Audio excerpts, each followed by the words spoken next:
Comme promis, fidèle au poste, Monsieur Paul David, qui est formateur en PNL et qui va nous exposer, entre autres, comment faire une bonne impression. Mais d'abord, je vais le laisser se présenter, comme ça vous aurez une idée de comment se présenter quand on est dans un environnement. Monsieur Paul David, bonjour. Présentez-vous donc, s'il vous plaît. Absolument. Donc, Paul David, formateur en PNL, comme vous l'avez dit, coach également et aussi superviseur des futurs coachs en PNL, donc vraiment au cœur de mes passions. Oui, depuis combien d'années est-ce que vous œuvrez dans le métier? C'est intéressant, je célèbre mon 10e anniversaire cette année. Là, un bon anniversaire. Donc, on voulait parler un peu, on sait que l'emploi est difficile, que trouver un job est difficile. On connaît beaucoup de jeunes surtout, parce qu'avec l'âge, évidemment, on prend un peu plus d'expérience, on évite les fautes, mais les jeunes débutants qui vont des fois avec beaucoup de fougue, qui en mettent peut-être un peu trop, et puis ça se passe mal et ils comprennent pas pourquoi ça n'a pas marché. Donc, donnez-nous un peu le b.a.-ba et plus de comment faire une bonne première impression. Comment faire une bonne première impression? Moi, ce que j'aime beaucoup faire avec mes coachés, c'est d'abord situer qu'il y a un avant, un pendant et un après. Lorsqu'on a une entrevue, par exemple, lorsqu'on rencontre son futur patron ou des gens qui vont décider s'ils nous embauchent ou pas. Et donc, dans l'avant, puis il y a des gens qui sont excellents, par exemple, dans l'avant et dans le pendant, mais qui après vont avoir des dérapages. Alors, on situe où est le besoin, en fait, de la personne avec laquelle je travaille. Si ça se situe au niveau de l'avant, ben là, on va effectivement focaliser sur qui tu t'en vas rencontrer, quels sont les intérêts, quels sont les points majeurs pour ces gens-là. Question d'habillement également. C'est sûr qu'on veut être en ligne avec ce qui est attendu en termes d'image, si on veut, de la personne. Sur ce sujet-là, est-ce que c'est obligatoire d'avoir le costume et la cravate pour le jeune de 25 ans? Ça dépend de la boîte où il veut aller, plus? La cravate, peut-être pas, mais certainement un costume qui est en ligne avec les gens qui s'en vont rencontrer, oui, absolument. C'est-à-dire qu'on veut, en fait, on parle beaucoup dans notre monde de ce qu'on appelle le rapport. On veut établir le rapport et l'habillement est une des premières étapes à l'établissement de ce rapport-là. C'est important dans la présentation, d'être bien rasé, bien... On peut être libre d'avoir la mode qu'on veut, mais si ce n'est pas rasé, au moins que la barbe soit bien taillée. À moins que l'emploi qu'on cherche soit dans un band de heavy metal. Alors, oui, à ce moment-là, on va s'habiller autrement. Il faut devenir un peu caméléon, quoi, en quelque sorte. Exactement. Donc ça, c'est un peu pour l'avant. Ça, c'est l'avant. Et puis après ça, il y a le pendant. Il y a des gens qui vont bien se préparer, mais aussitôt qu'ils arrivent dans l'entrevue, ils sentent que leurs moyens leur échappent. Alors, à ce moment-là, on va focaliser sur comment je fais pour rester en ressources, rester centré, comme on dit souvent, en PNL. Donc, être vraiment en possession de tous mes moyens pour pouvoir faire évoluer l'entrevue et pouvoir vraiment être en ligne. Puis, encore là, on parlait du rapport, donc je vais m'habiller en fonction du rapport que j'ai à établir, mais pendant l'entrevue, je vais également faire une synchronisation. En fait, je vais me synchroniser avec la personne avec laquelle je parle, de façon à ce qu'il y ait effectivement cette espèce de sentiment de ouais, on est dans le même monde, on est à la même place, la personne a un peu l'impression d'être devant un miroir et puis donc, elle se sent à l'aise. Et à partir de là, ça favorise toute l'entrevue, en fait, pour la personne qui cherche l'emploi. Des fois, je suis un peu surpris que les gens qui vont chercher cet emploi-là n'ont pas vraiment lu le site Internet ou la spécificité. Par exemple, je connais quelqu'un qui veut travailler dans les assurances. Alors, il connaît le principe des assurances, mais il va se présenter aux différentes caisses qui recrutent sans avoir étudié la spécificité de la caisse. Donc, qu'est-ce que vous pourriez leur dire pour les motiver à faire du sur-mesure avec l'employeur qui voit aujourd'hui, même si c'est d'un domaine connu?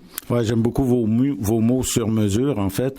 Et c'est vraiment, là, on est en train de parler de l'avant, c'est-à-dire je vais faire mes recherches et plus je vais être capable d'entrer dans le monde de la personne que je rencontre, de pouvoir vraiment parler son langage, parler des concepts qui sont importants pour elle, plus effectivement cette synchronisation-là, ce rapport-là va favoriser le résultat final. Et puis, vous parliez en introduction de séduction. Dans le fond, quel est mon objectif lorsque je vais en entrevue? C'est que quand je ressors, la personne dise « Wow, Paul David, c'est avec lui qu'on veut travailler. » Et donc, je vais faire ce qu'il y a à faire pour être dans ce mode de séduction, qu'on ait ce résultat final qui est recherché, en fait. Il y a une question qui déstabilise aussi, c'est quand l'entrepreneur nous dit, mais qu'est-ce que vous, personnellement, vous allez apporter à l'entreprise? Et souvent, les gens me disent, je sais pas trop quoi répondre à ça, parce que je veux pas me vanter, mais en même temps, il faut que je dise quelque chose. Ce serait quoi une piste de bonne réponse? Une piste de bonne réponse que je donne à toutes les personnes qui viennent me voir et qui sont dans situation d'entrevue, c'est soyez vous-même. Répondez en fonction de ce que vous ressentez réellement. Parce que si vous allez à l'entrevue et que vous vendez quelqu'un d'autre que vous-même, vous allez avoir un problème éventuellement si on vous donne le poste parce qu'ils vont s'attendre à voir cette personne-là que vous n'êtes pas. Alors, allez-y vraiment avec ce que vous ressentez, avec ce que vous pensez. Soyez centré dans votre réponse et à partir de là, si on vous choisit, bingo, ils ont choisi vous. Vous êtes donc, toutes les ressources que vous avez présentées, vous les avez. Et puis, si on vous choisit pas, c'est peut-être la meilleure chose qui peut vous arriver parce que si vous avez présenté quelqu'un d'autre, éventuellement, vous allez devoir ramener cette personne-là jour après jour et ça peut devenir très, très lourd à ce moment-là. Quand on fait des auditions, par exemple, je pense aussi à des jeunes musiciens qui essaient de rentrer dans un orchestre, des choses comme ça, et puis on s'entend qu'ils sont de bons musiciens.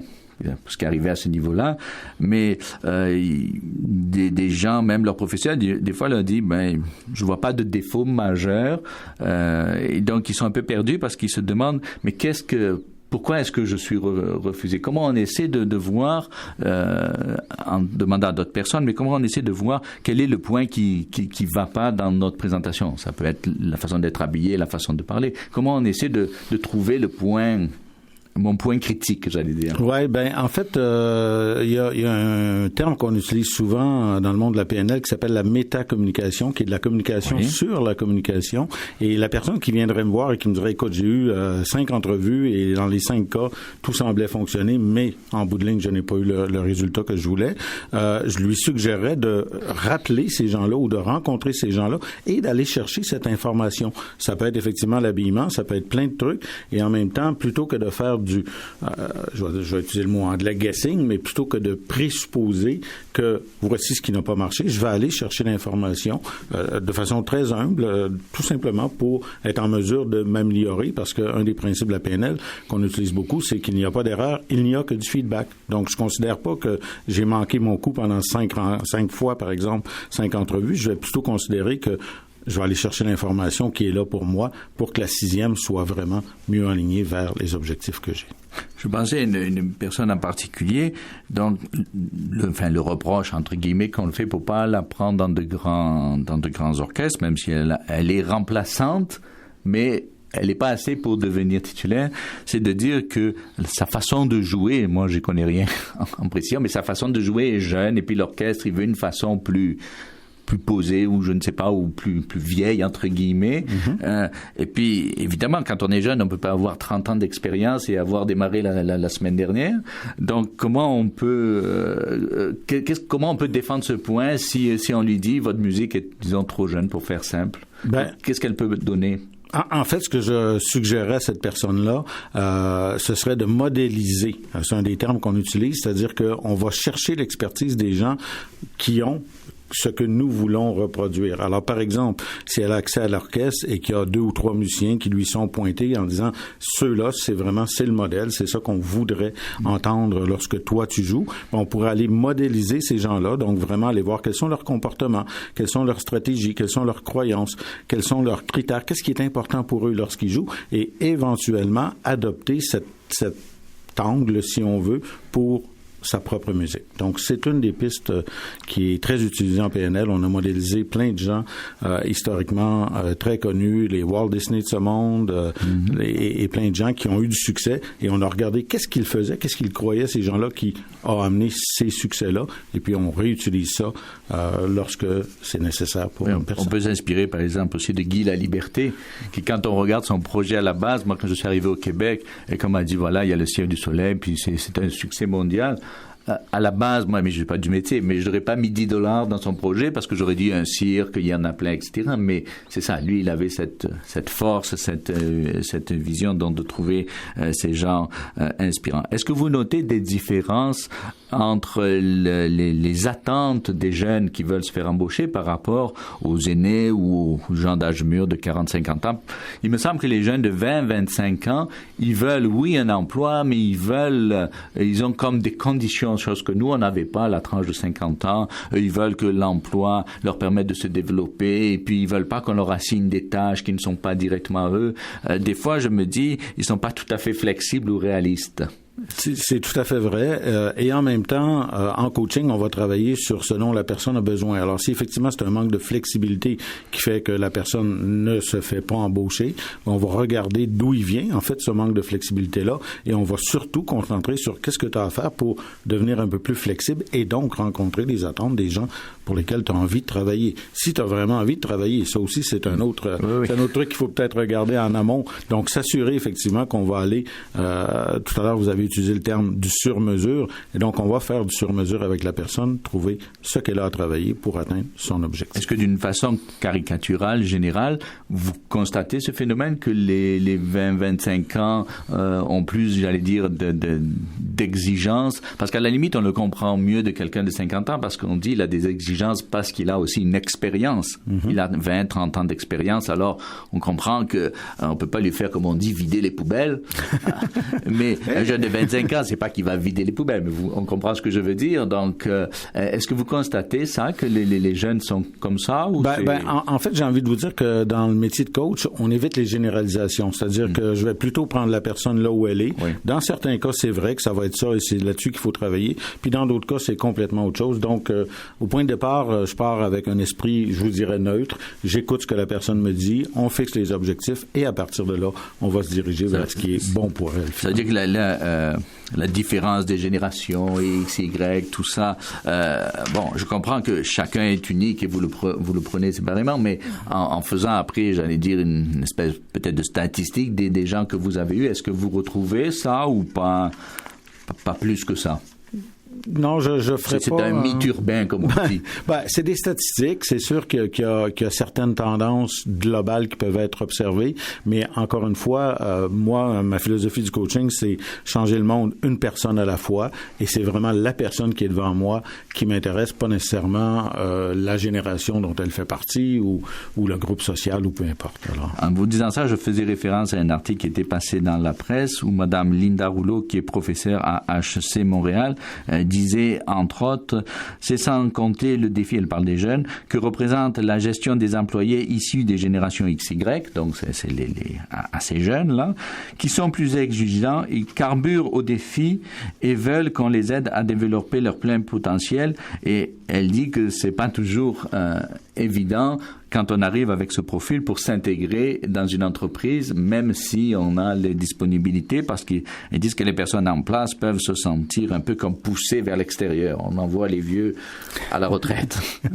Oui, tout ça est possible. Et puis, évidemment, il y a les jeunes avec lesquels on pourrait travailler qui veulent s'intégrer dans ce monde-là, mais il y a aussi les gestionnaires qui ont un travail d'adaptation à faire. Et je travaille, moi aussi, avec des gestionnaires qui viennent me voir, qui ont des problèmes, qui vont peut-être généraliser de cette façon-là, mais qu'on va rapidement ramener vers, OK, c'est cette relation-là avec cet employé qui pose, par exemple, un problème, et donc on va focaliser sur comment on pourrait la faire évoluer. La notion de défi, bien sûr, est omniprésente dans les entreprises, et puis je pense que c'est le travail du gestionnaire de s'assurer de mettre ces défis-là devant ses collaborateurs et de leur présenter vraiment quelque chose d'attrayant pour eux. Alors, parce que c'est ça, en conclusion, elle disait que le plus gros du travail, c'est de travailler justement leur habileté relationnelle plus que professionnelle. Ouais. Là, on est au cœur de la PNL. L'habileté relationnelle, c'est ce qu'on enseigne. C'est la première étape, en fait, du travail du coach, de s'assurer qu'il est en mesure d'établir la relation, puis à partir de là,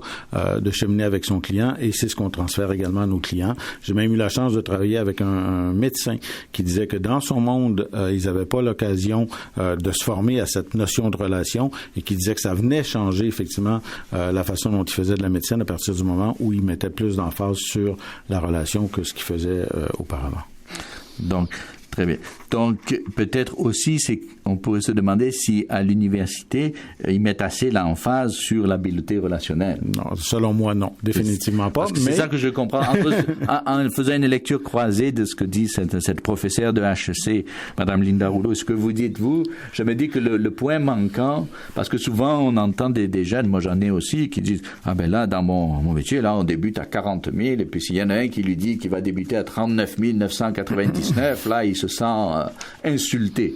C'est vrai. Nous, on était peut-être un peu plus flexibles. C'est vrai que ça manque à l'université, et en même temps, la bonne nouvelle, c'est que nous existons, le CQPNL, qui est justement pas très loin de vos bureaux. Oui, se trouve où exactement? Qui se trouve en fait au 48 rue Papineau. Vous pouvez nous rejoindre au 514-281-7553. Oui. Et donc, c'est essentiellement ce que nous enseignons. On enseigne cette notion de relation qui manque effectivement. Et là, on parle des jeunes qui vont en entreprise, mais ça manque dans toutes les professions. Et une fois qu'on a ça, on transforme effectivement le milieu du travail vers quelque chose de beaucoup plus positif. Donc, il y a des consultations individuelles pour les personnes. Et donc, le troisième volet, donc, rapidement, c'était l'après, donc, le suivi, on va dire le suivi. Alors, quels sont les codes du suivi, d'un bon suivi? Ne pas harceler l'employeur, mais lui montrer qu'on n'est pas mort, quoi. Voilà, d'une part. Et puis, d'autre part aussi, être satisfait de ce qu'on a fait. C'est intéressant. J'ai une de mes coachées qui, justement, récemment, avait une entrevue à la radio. Elle s'est très bien préparée. L'avant était parfait. Le pendant, j'ai écouté l'entrevue, c'était vraiment 5 étoiles. Par contre, quand elle est arrivée dans mon bureau puis qu'on a parlé de cette entrevue, elle m'a dit « Ah, je suis pas contente, ça s'est pas bien passé ». Alors que tout était là.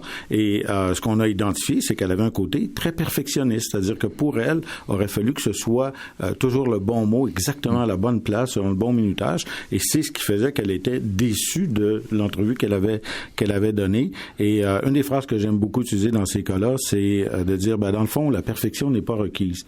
L'excellence suffit. L'excellence suffit.